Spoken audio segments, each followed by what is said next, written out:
be setting up a no filter, no ferts 5-gallon for my new betta I got. So just sit back and enjoy the video. I am going to do it a little bit in fast speed so that you guys don't have to sit here for very long. But enjoy the video. I used a colander to sift my organic potting soil to get out any big chunks of wood or vermiculite or anything that was just big and more likely to float when I filled it.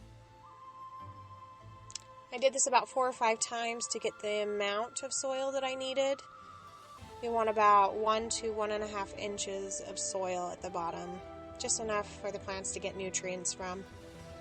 And then I spread it all out, and I sloped it to get the look that I wanted. So it was thicker at the back, thinner at the front.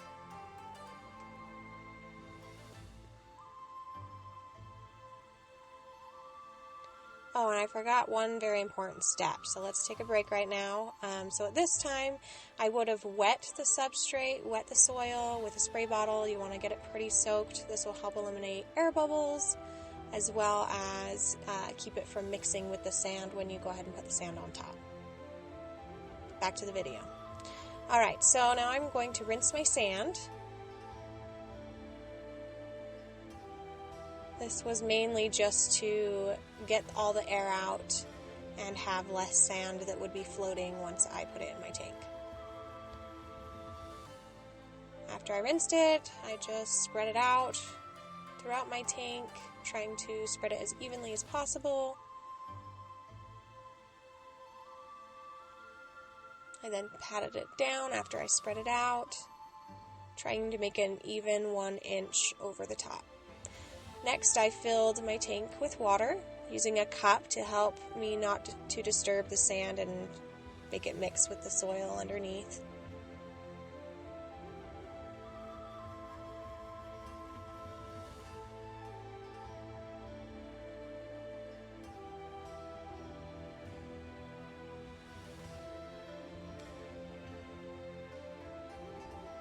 And use my finger to kind of poke at any air bubbles that I saw to try and get them out of the substrate.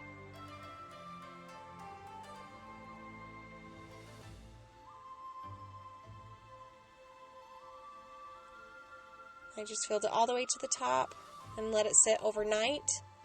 I let it sit so that if any substrate was going to flow or any tannins or colors were going to leach, then I could go ahead and let them do that, and then the next day I would do a big water change. So the next morning I kind of scooped out some of the floating stuff that I saw, a little bit of stuff on the substrate, and did that big water change. I tried to suction out any substrate that was sitting on the top of the sand and get the water level down to the substrate.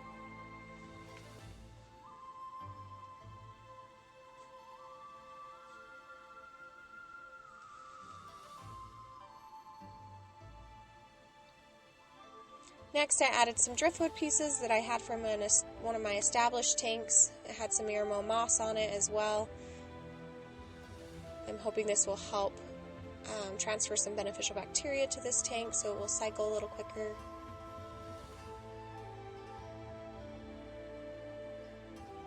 I placed them where I wanted them, and then I grabbed my plants that I wanted to add. I had this really mangled piece of Anubias that had melted way back that I decided I wanted to use in this tank because it's going to look so cool when it all grows back in. So I placed it where I wanted it, and then I also used some gel super glue to glue it to the driftwood. This is a type of plant that you don't want to plant in your substrate. They have what's called a rhizome, which will just rot if you plant it in your substrate, so it's best to glue it or tuck it into crevices that will hold it there. I also added some smaller pieces of Anubias to the tank to kind of fill in the gaps. This is going to be my mid-ground plant.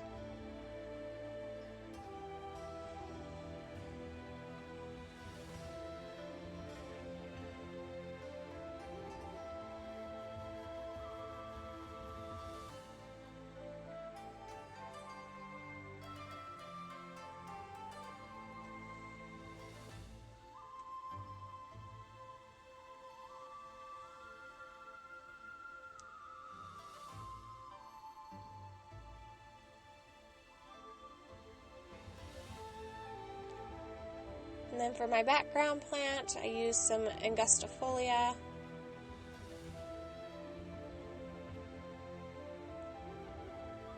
I know this plant grows super quick, so I cut it down a little bit. I do want it to have an immersed look where it is growing up out of the tank, out of the water. So I used my tongs to help me plant it down into the substrate, just all along the back, making a nice background.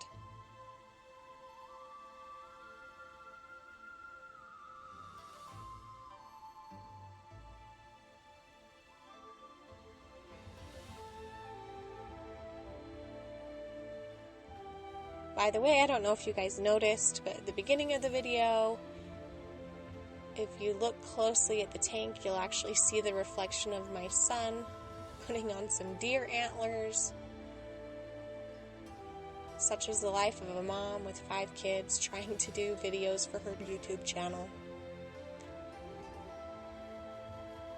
At least he was being quiet.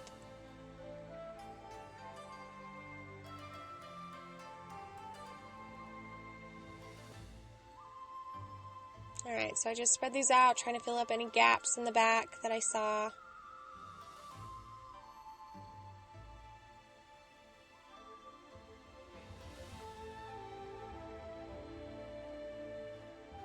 Trying to give it that jungly type look.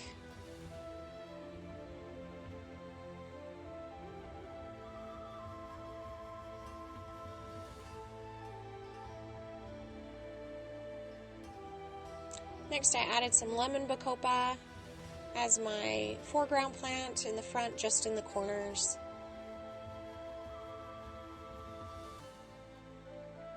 I added about 4 or 5 pieces to each corner, again using my tongs to help place it down into the substrate.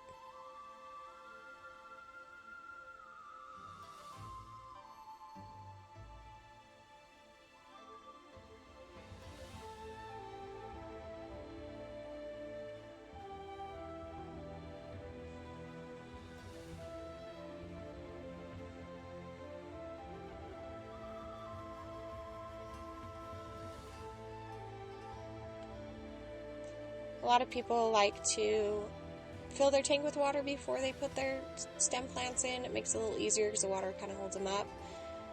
But in my next step, you'll see me adding some small river rocks to help hold them, and I thought this would be easier with not having the tank full of water. So I went ahead and planted my stem plants before filling the tank because I thought it would be easier when adding these rocks.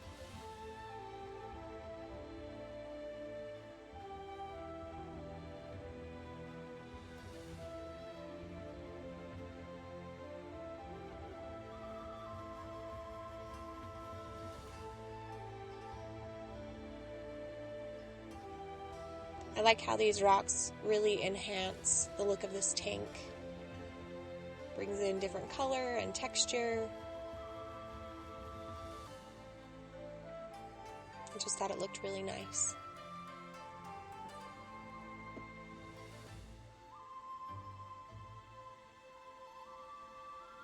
Alright, let's do some finishing touches.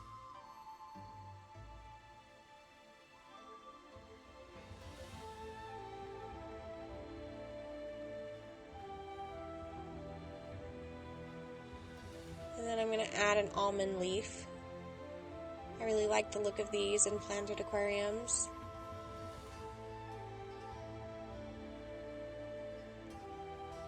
I'll give my betta something fun to sit on. I'll give my shrimp something to eat. And also hide under. And I think it makes it look more natural. Place that as I like it. And this is what it looks like before I fill it with water.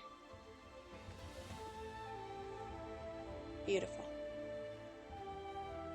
Next, I placed it where I wanted it to go and started to fill it up. Again, using the cup to not disturb the plants or the substrate in the tank.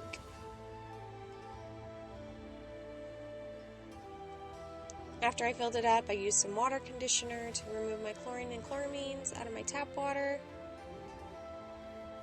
I had to adjust some of the plants as the water was filling. Some of them started to kind of float up. I had to replant them. And once I filled my tank up, I added my heater.